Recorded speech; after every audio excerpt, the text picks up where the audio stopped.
If I'm going to read, I don't have a ton of time to read. I want to read something that consumes me, that I'm excited by, or that I can get out of my own stressful brain because we have so much going on and so many moving parts. I feel like I'm constantly having to multitask at so many different levels that when I start to read a book, if I can hit pause on my life and I can be taken away to another place, that's my goal. Welcome to Girls Gone Gritty. I'm Farley Boyle, girl mom. And I'm Jennifer Brenius, boy mom.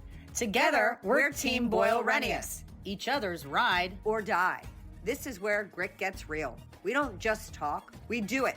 We're here for the messy stories, the hard-fought lessons, and the courage it takes to keep showing up. Especially when it's uncomfortable. We bring gratitude and attitude to everything we do. We jump in head first, unafraid, and are all in all the time. We bring it on and get it on, diving into unscripted conversations on just about everything. We don't just talk grit, we live it. We put the it in grit. So let's get gritty. Hello and welcome to Bring It On Studios. I am with Jen, and we are going to talk about guilty pleasures that we are allowed all summer long. Yes, summer is the time to take care of yourself, relax, do what you want to do, give yourself the opportunity to reset and renew. But why does the time feel so bad? Well, it depends on what your guilty pleasure is. If you're sitting there eating the big tub of ice cream, you might end up looking at your guilty pleasure in your reflection.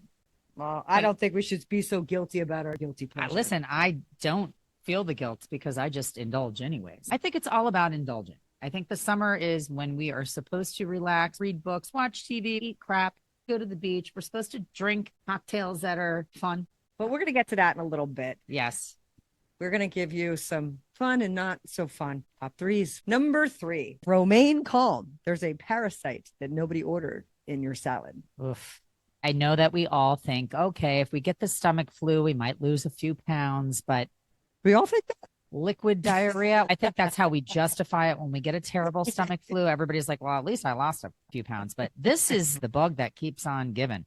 It's very hard to get rid of. And it's in 30 states, and 7,000 people have had abdominal pains and issues. And the crazy thing is they don't exactly know where it's from yet. They suspect it's lettuces, and we know that lettuces take a lot of water to grow, and the water is being contaminated with sewage, and that's where this parasite comes from. It's called cyclopariasis. Yeah, I don't like the sound of it, and it's spread through contaminated food or water from people's poopies. Oh God, gross. They said do not buy salad in bags. Stay away from raspberries. Eat things that you can peel. Wash your hands. Wash your lettuce leaves. Take off the surrounding top layer. Throw it away. Then get into the nitty gritty and really wash things.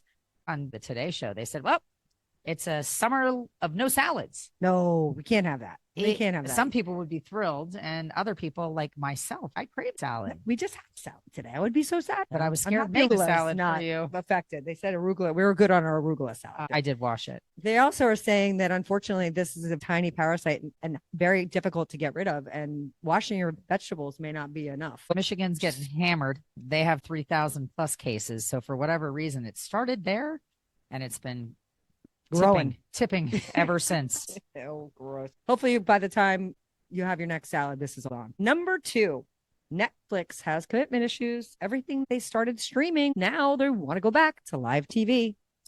It's too convenient. You don't have a specific day and a time that you have to make yourself available to watch a show.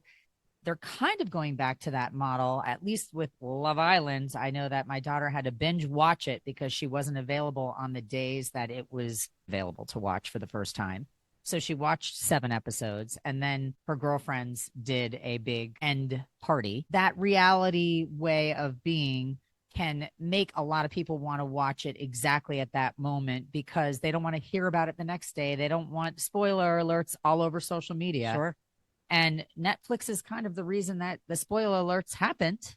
Yeah, they started the streaming industry in the 90s and early 2000s, and it disrupted everything. And I think they're realizing what we know is it's so fun watching the World Cup, this whole month and a half, and watching live events that are mostly sports based because you don't know the outcome is really what people love. Sports news and game shows and some reality, like the Real Housewives shows, are actually filmed live. At the finales most of the time. But Netflix is the one that is changing the game again. And I predict, I said this to Farley the other day, if we have Netflix building a huge production studio in our backyard, and I cannot believe the mass of this thing. They have to go back to live TV with the size of the studio, because if they don't, AI is just going to take over anyway. So they're going to bring people back into studio and do a lot of live events. So the Gong Show, the Newlywed Game, there's some interesting ideas to bring back with a live audience and audience participation, and not just a talk show format. We'll see what their creative ideas of live TV is. That's something they're talking about, bringing back that participation thing. I think it was America's Got Talent or The Voice, one of them, that the audience was able to call in or text and vote. They obviously increase engagement. So it's going to be fun stuff here in New Jersey with Netflix. Oh boy. Anyway, number 1, I'm happy about this one. AI, bye-bye. New York says no to the mega centers they're trying to build. These mega centers are depleting our resources, and we had no idea. And we're paying an inflated number in taxes as a result. We're getting hit in ways that we don't even realize. Well, in New Jersey, I found out that the significant tax breaks that they gave to these data center build projects, they're trying to repeal some of those because it's ridiculous. I think a $500 million tax abatement they were giving them, and now they're trying to get it back to 250, which is crazy. The actual amount of usage is insane. I had to look this up because it sounded very Back to the Future to me. Last year, they used 31 gigawatts. It's GIGAWATTS. Giganta. Yeah, exactly. And that number in 2026 is expected to go to 41 gigawatts. Now, that is 33 million households' use of energy in a year. That's what that equates to. So if that gives you any idea of the size and the scale of these data centers, and if they're increasing at this rate that they are, what is going to happen to the resources? There's only a finite amount of resources that we have to create energy. And that's what they need. For what? We're taking shortcuts, Chat GPT, Gemini, all these different ways of cutting corners and getting information quickly for greedy purposes, to not have to hire a staff, depleting our resources and paying a big number to be lazy slots, even though we all need to use AI and we can't be asleep at the wheel or we'll get run over. I think that you need to be aware of what's happening in your community and what your state is saying. I think it's great that New York State is leading the charge on taking these data centers back and creating a pause on the permitting. I looked at New Jersey. They're all over the state. And we already have a consumption problem in New Jersey. There's already too many people, let alone a fight for resources. And there aren't many people working in these facilities because they run themselves. Yes. You have to keep them incredibly cool. So they build it, and it's relatively self-sufficient, and it's a hub that fuels up all of the AI tapping into it. That's crazy. And supposedly they're very noisy if you live near them, and they're worried about what the emission is from the humming. It's a very interesting conversation, and it's something that we all need to be paying more attention to, in my opinion. We'll figure out if there's one near you. Yeah. We didn't like towers near us. Now maybe we don't like these. Yeah, I think I want to go back to the greener pastures. And maybe that's why in the summertime we like these guilty pleasures that, again, come back to our escapism and our wanting to be footloose and fancy free someplace else. There's nothing better than a book that takes you away. And I get obsessed when I have a voracious appetite for a book and I want to finish it as soon as I start it. But then I don't want to finish it because it's so good and I want it to last. But a truly delicious book, I want to be able to read it in 2 days. Whether your guilty pleasure is a love story, mystery, there's so many different genres, and it's whatever floats your boat. But I like mindless and entertaining. Yeah, they exist for a reason. And the escapism and the vacation mentality that we have in summer is the large reason why they exist. You know, summer beach reads and romance novels. I never buy magazines. And when I go on vacation or I'm going to the beach, I'll pick up a People or something. I'm not a big Entertainment Weekly type of human, but it's fun to unplug from my life and get into somebody else's. And I'm not really psyched that I'm thumbing through it. I don't feel smarter after it, which I think is part of my problem as to why my books, if you looked at my thumbnail, Farley was making fun of me. All of my summer reads are not guilty pleasure. If it's a guilty pleasure, she probably gave it to me. She's like all into self-help and become smarter and well-versed in a variety of topics. I happen to read whatever's hot at the moment because everybody's talking to me about it and I want to be a part of the conversation. But I also get into a mode where I'm intrigued with memoirs or biographies, and I go through musicians I like. And I have to say, Anthony Kiedis's book was phenomenal. I read really Fleas. You gave that to me. David Grohl's story. I recently read Christina Applegate, which I shared with you guys. I genuinely like a book that I can pick up and I still turn pages. I'm not into my Kindle. I don't want to read it on my device. I'm not even into having somebody read it for me while I'm on a long drive.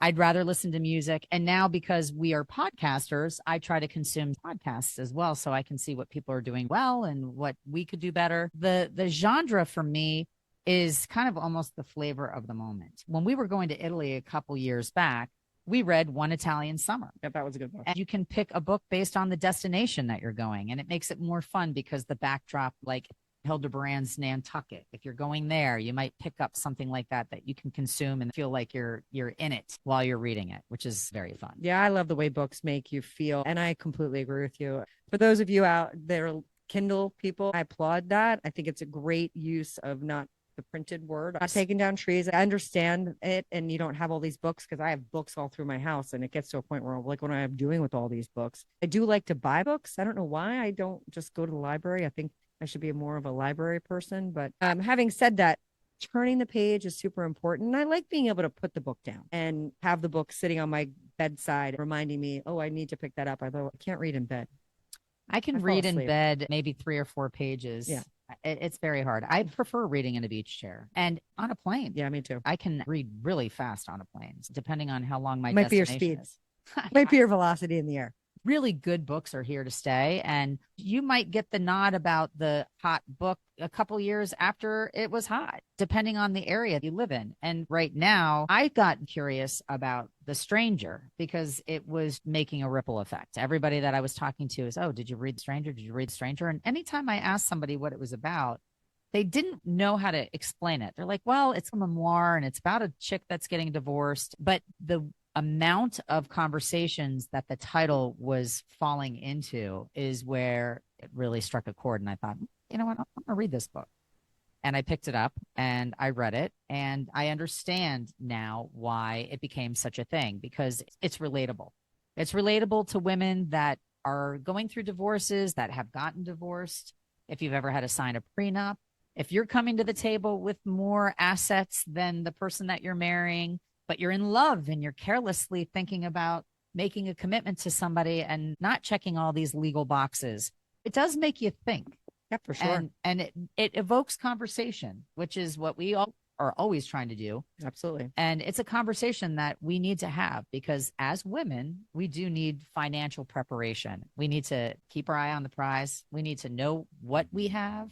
And for the women that have men taking care of the bills and running the household, it's a really important time in life, depending on stage, midlife, whatever it is, to know what you've got. Yeah. And she gave me the book because, again, she is my guilty pleasure book giver. We agreed that we need to cover this at some point. We haven't really dove into finances and this kind of stuff because it is things that people are afraid to talk about. So we have somebody in mind. We need to see if she can come on the show. So stay tuned to see if this fabulous person, we're going to get her on in a couple of weeks. I feel like we're going to get her on. And I think that we're going to have an interesting announcement to make simultaneously. I think you have to be prepared before you think you need to be prepared because the rug gets pulled out from underneath you.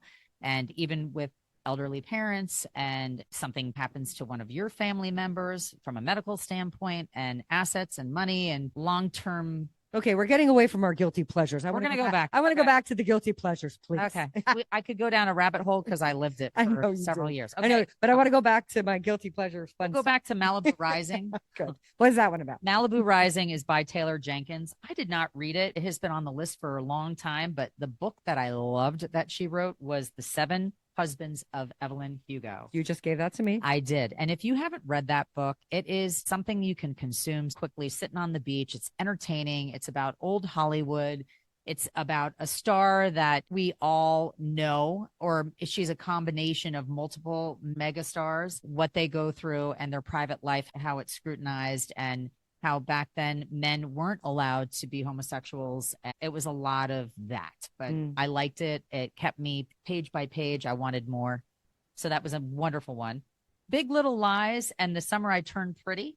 Those two became series, which I see happening quite often. And Hildebrand just came out with the 5-Star Weekend. And that book was based in Nantucket, another person that got a divorce. She invited her 5 best friends to come stay with her in her house.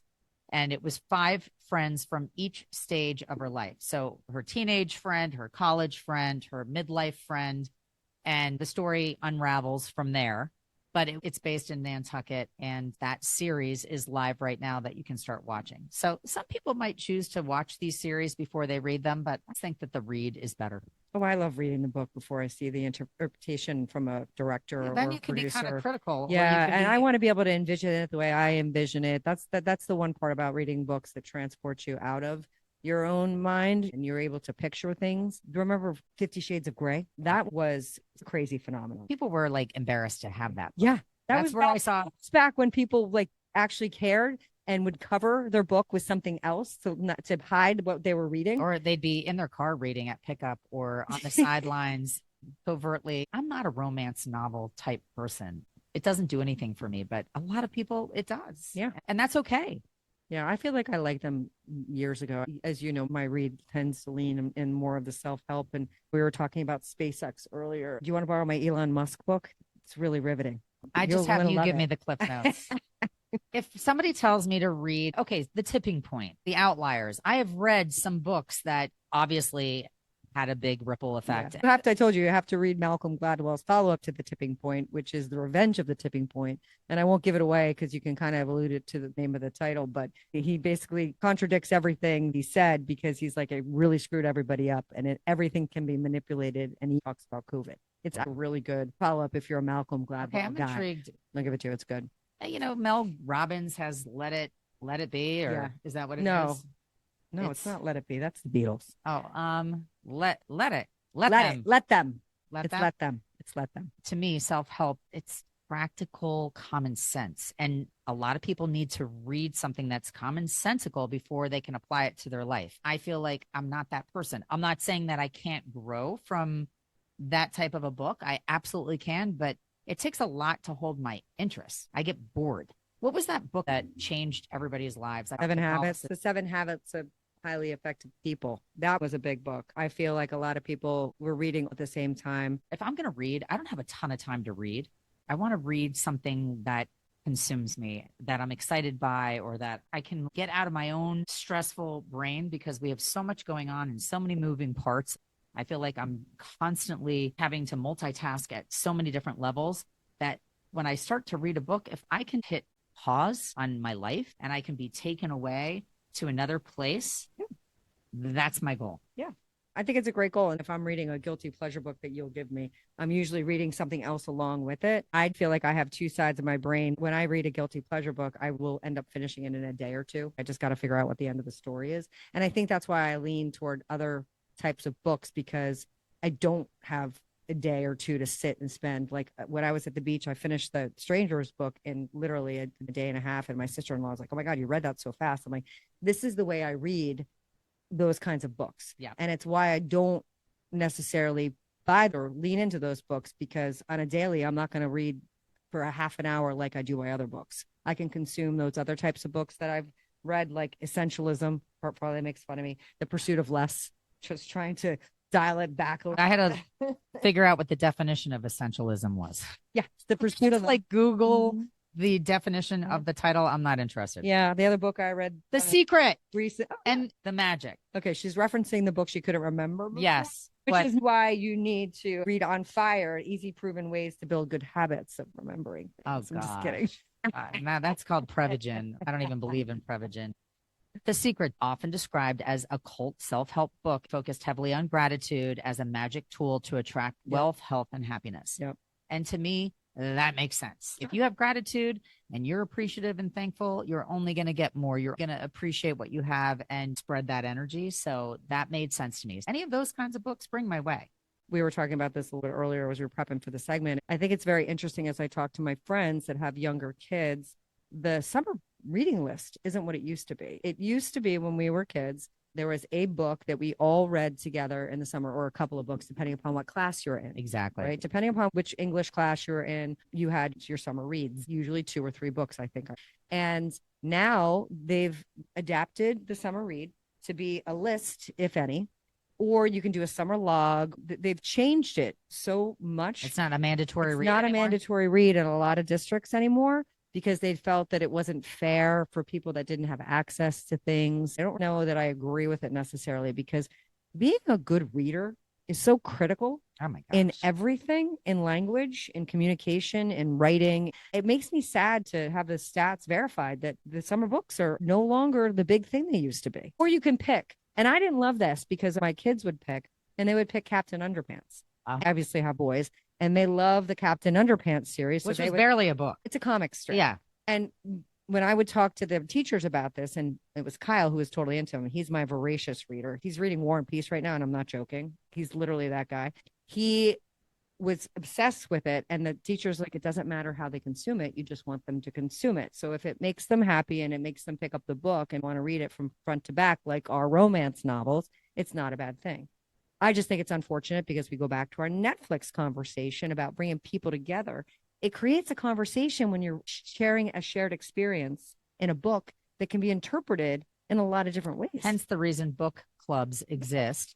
And if you can't be a part of a book club, there is a TikTok where you can tap into Book Talk, type it in your search window, and they discuss current books, whatever genre it is that you're interested in, what's hot, what's not.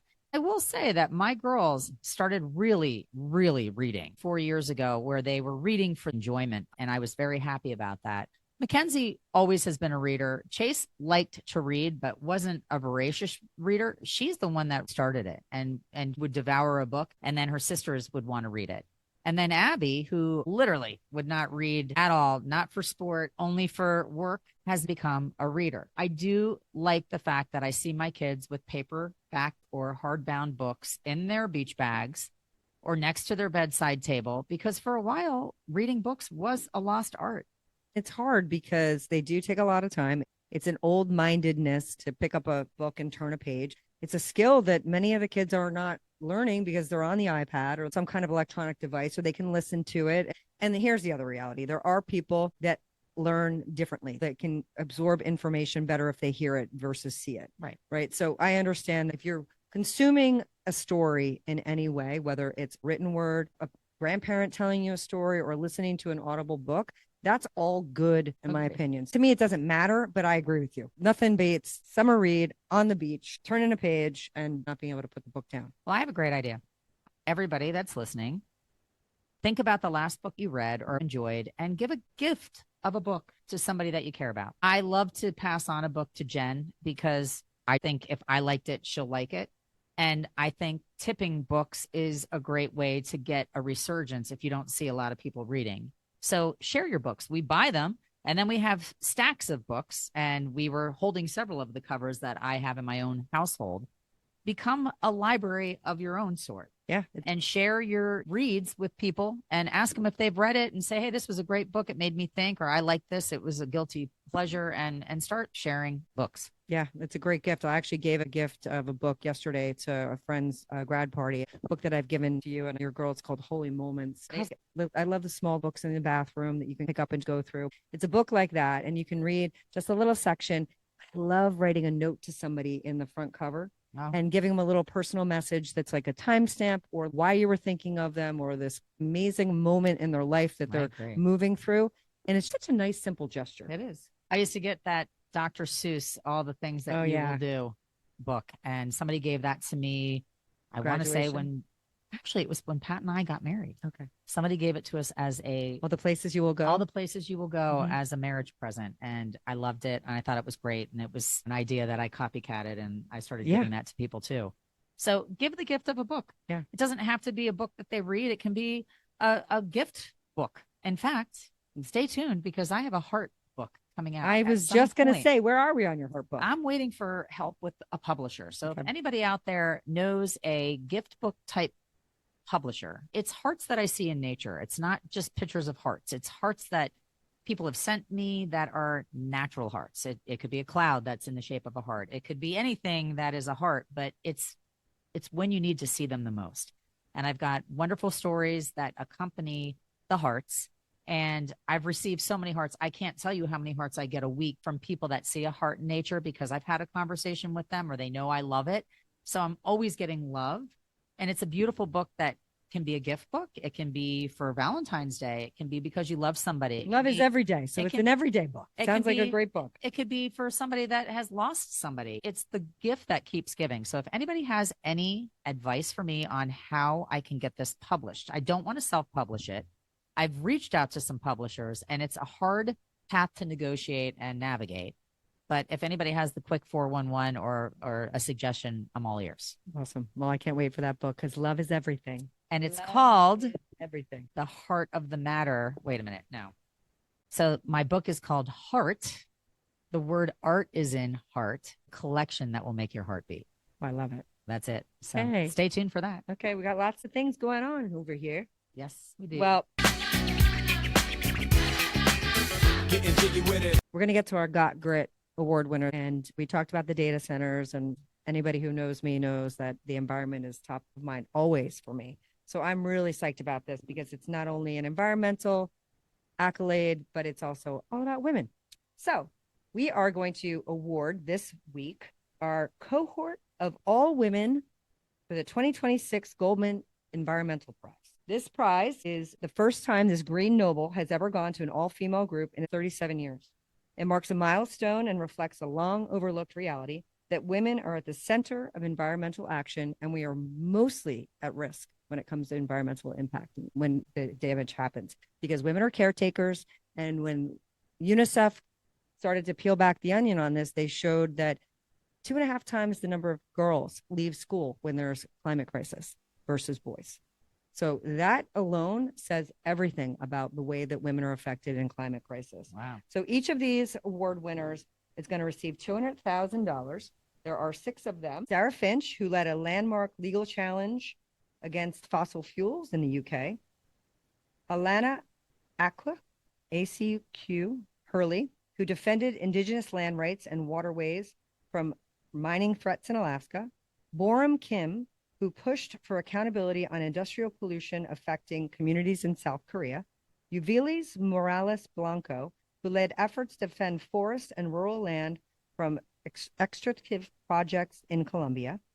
Fionia Roko Matab, who led efforts to hold mining operations accountable for environmental damage in Papua New Guinea. And Arono Tashini, who developed conservation and biodiversity protection programs in Nigeria. These women span the globe. The picture of them is beautiful, and they represent so many things that we need to be more aware of across the globe. And grassroots is what matters. People getting involved in local communities and seeing what their change can do and affect is everything. Yeah. Leave it to women to figure out how to band together. Yeah. And try to make a ripple, make a difference. Yeah. And it elevates where we stand, because we are very underrepresented when it comes to leadership in the world. So these grassroots initiatives are so important to get people to listen. And now they have more funds. And I'm sure that this $200,000 that they each got is going to help fuel more projects. I can't wait to see what these women do next. Amazing. All right. Congrats to them. And my song of the week, it's a song that I loved as a kid, and I know every single word to this song. It's one of those songs that you don't even know when you first heard it, but some songs stick and you know every single word. That's one of them. I'm going to read verse 2, not verse 1, because you probably would figure it out if I did. Ah, these times are so uncertain. There's a yearning undefined and people filled with rage. We all need a little tenderness. How can love survive in such a graceless age? Ah, the trust and self-assurance that lead to happiness, they're the very things we kill, I guess. Ah, pride and competition cannot fill these empty arms, and the work I put between us, you know it doesn't keep me warm. But I'm learning to live without you now, and I miss you, babe. The more I know, the less I understand, and the things I figured out, I have to learn again. Heart of the Matter, Don Henley. Oh, wow. Forgiveness. Yeah, it's a great song. That's a great song. I would think I know those lyrics, and maybe if I was singing it, I could have. You would. Come up I got with the them. call to give today that I didn't want to hear, but I knew that it would come. An old true friend of ours was talking on the phone. Said you found someone. We can all relate to it. Yeah, it's great. And having forgiveness takes a lot of fortitude as a human being, because it's easier to be angry and stay angry and not allow yourself to forgive. But it's a path to healing. You've all heard this song 1,000 times, and I actually gave it away a little bit ago when I was talking about my heart-shaped book. And I thought of all the bad luck and the struggles we went through and how I lost me and you lost you. What are these voices outside love's open door? Make us throw off our contentment and beg for something more. It's gorgeous. Don Henley, the Eagles, but he went on his own and he had a lot to say. Yeah, and this song affected me. And for whatever reason, I heard it once and I knew every word. And I would sing it and I would play it over and over again. And it wasn't like I was in a bad place in my relationship. No. It was like a high school boyfriend, but it was relatable. The melody and the whole energy of that song is powerful. But it is so interesting when you read the words of these poets, you often aren't able to come up with the song because you're so tuned in to the musicality melody of it. Right. So I love the fact that we're doing this segment. It always makes me happy to be reminded of the words that matter. I think I was so affected when it was like, I'm learning to live without you now, because we've all had to learn how to live without somebody that was in our life, whether it was somebody that we loved, a friend that we've lost, whether it's a human that left this planet. And that's what really hit me. And I miss you sometimes. The more I know, the less I understand. And the things I thought I knew, I'm learning again. Heavy. So good. Amazing. So good. Well, you are so good for listening and staying with us, and we appreciate you every single time. And if you can continue to like us, help us share this message with people that need to read a book, talk about what you've read, give the gift of reading, give a guilty pleasure, give a gift of your friendship. That's what it's about. Enjoy your summer and hit eject and relax. I can't wait to read my next book. Thanks, Bob. Peace out. Thank you for tuning in to another episode of Girls Gone Gritty.